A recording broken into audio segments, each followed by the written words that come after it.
Šiandien kviečiame jūs susipažinti su Jurgio Mačiūno, genialaus Amerikos lietuvio, kuris sukrėtė meno sceną savo Fluxus judėjimu pasauliu.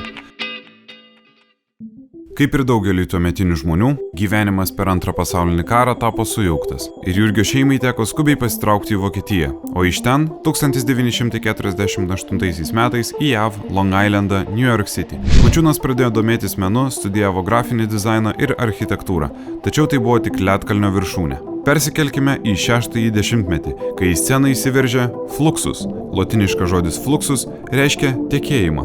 Mačiūnas teigia, kad Fluxus tikslas buvo skatinti revoliucinį potvinį ir atoslūgį mene, propaguoti gyvą meną, antimeną.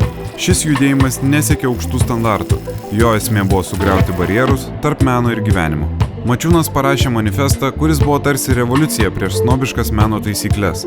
Jame jis teigė norintis išvalyti pasaulį nuo buržuazinių ligų, intelektualinės, profesinės ir komercializuotos kultūros, skatinti nemokslinę realybę, kurią suvoktų visi žmonės, ne tik kritikai, diletantai ir profesionalai, sujungti kultūrinių, socialinių ir politinių revoliucionierių gretas į vieningą frontą ir veiksmus. Fluxus svarbiausia buvo laisvė. Laisvė eksperimentuoti su muzika, performansais, rašymu ir vaizdu. Po kiek laiko Mačiūnas išleidžia Flux Kids. Tai buvo tarsi maži lobiai su atsitiktiniais daiktais, spausdintomis kortelėmis, žaidimais ir instrukcijomis. Taip išsitrynė riba tarp to, kas kuria meną, o kas tik žiūri. Viskas buvo vardan potyrių. Mačiūnas organizavo festivalius, koncertus ir parodas, į kuriuos susirinkdavo menininkai iš viso pasaulio. Tai buvo tarsi nesibaigiantis meno vakarėlis, į kurį visi buvo kviečiami kurti ir patirti, mėgautis. Vienas iš labiausiai pagarsėjusių renginių įvyko Visbadene.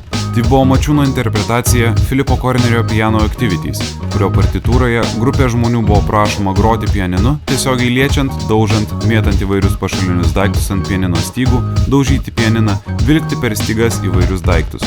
Mačiūno interpretacijoje, padedant kitiems, fortepijonas buvo visiškai sunaikintas. Šis įvykis buvo pripažintas pakankamai skandalingu, kad 4 kartus būtų parodytas per Vokietijos televiziją. Vėliau festivalis keliavo į Kelną, Paryžių, Düsseldorfą, Amsterdamą, Hagą ir Nicą. Šie koncertai ir renginiai turėjo tapti neatsiejama Fluxus palikimo dalimi.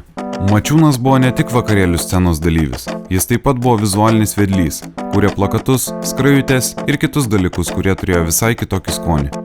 Jokių snobiškų nuotaikų, akį traukianti šriftai, ryškios spalvos ir įvairias emocijas iššaukiantis požiūris.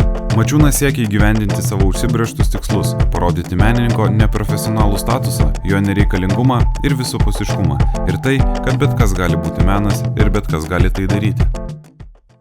Mačiūno gyvenimas ne visada buvo sklandus. Festivaliai bei trumpam atidaryta galerija žlugdė jį finansiškai. Tam, kad išvengtų antstolių, 1961 metų pabaigoje Mačiūnas įsidarbino civilinių grafikos dizainerių JAV oro pajėgų bazėje Visbadene, Vokietijoje.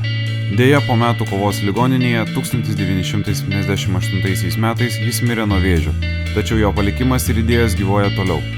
Fluxus paruošė dirvą menininkams, kurie norėjo pakeisti suvokimą, koks turėtų būti menas. Idėja, kad menas gali būti skirtas visiems ir visur. Tai toks yra Mačiūno palikimas. Jo įtaka neišblėso, ji tęsiasi, įkvėpdama įvairius meno scenos atstovus iš viso pasaulio. Mačiūnas Fluxus maestro, kuriam nerūpėjo apytuštės galerijos ir snobiška kritika. Jis norėjo, kad menas būtų pašėlęs, laisvas, kurį gali kurti kiekvienas.